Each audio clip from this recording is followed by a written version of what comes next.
بسم اللہ الرحمن الرحیم۔ ٹرو نالج کے پیارے سے ناظرین کو ہم اپنے چینل میں خوش آمدید کہتے ہیں۔ ہم امید کرتے ہیں کہ آپ خیریت سے ہوں گے۔ السلام علیکم محترم ناظرین۔ جس شخص نے اس دنیا میں ظلم کیا، اللہ نے اس شخص کو نشان عبرت بنا دیا۔ حضرت موسیٰ علیہ السلام کے زمانے میں جو مصر کا بادشاہ بنا، جس کا نام ولید بن معقب بن ریان تھا، جس کو پوری دنیا فرعون کے نام سے یاد کرتی ہے، وہ لوگوں پر ظلم کرتا تھا اور غریب لوگوں کا حق کھاتا تھا۔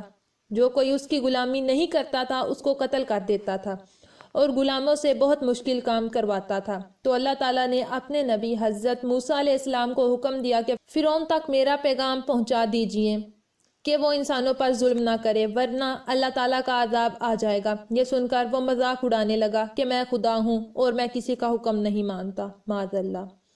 چنانچہ اللہ تعالیٰ حضرت موسیٰ علیہ السلام کے ذریعے اپنی نشانیاں دکھانے لگے۔ لوگ حضرت موسیٰ علیہ السلام کے معجزات دیکھ کر حیران ہو گئے۔ کچھ لوگوں نے حضرت موسیٰ علیہ السلام پر ایمان لانا شروع کر دیا اور کچھ لوگ فرعون کے ساتھ ہو گئے۔ تو فرعون نے پلان بنایا کہ میں حضرت موسیٰ علیہ السلام اور ان کی قوم بنی اسرائیل کو قتل کر دوں گا۔ یہ بات اللہ تعالیٰ نے حضرت موسیٰ علیہ السلام کو بتائی اور حکم دیا کہ اپنی قوم کو یہاں سے لے کر نکل جاؤ۔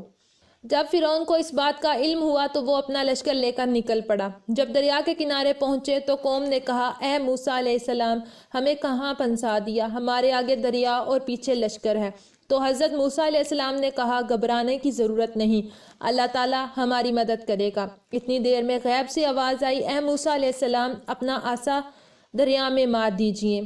جیسے ہی حضرت موسیٰ علیہ السلام نے ایسا کیا تو دریا کے دو ٹکڑے ہو گئے اور درمیان سے راستہ بن گیا۔ تو لوگوں نے کہا، ہمارے قبیلے علیحدہ علیحدہ ہیں، ہمیں علیحدہ راستہ چاہیے۔ تو حضرت موسیٰ علیہ السلام نے 12 جگہ عصا مارا اور 12 راستے بن گئے، تو سب دریائے نیل سے جانے لگے۔ جب حضرت موسیٰ علیہ السلام کی قوم نے دریائے نیل پار کر لیا اور فرعون کا لشکر دریا کے درمیان تھا تو اللہ کے حکم سے دریا دوبارہ ایک ہو گیا اور سارا لشکر ڈوب کر برباد ہو گیا۔ تب فرعون نے کہا، میں حضرت موسیٰ علیہ السلام اور حضرت ہارون علیہ السلام کے دین پر ایمان لاتا ہوں، لیکن تب بہت دیر ہو چکی تھی اور اس وقت اس کی توبہ قبول نہ ہوئی۔ اللہ تعالیٰ نے قیامت تک اس کی لاش کو تکبر کرنے والوں کے لیے عبرت بنا دیا۔ جس نے زمین پر ظلم کیا اس کا ٹھکانہ جہنم ہے۔ ناظرین، ہم امید کرتے ہیں کہ آپ کو ہماری آج کی یہ ویڈیو ضرور پسند آئی ہوگی۔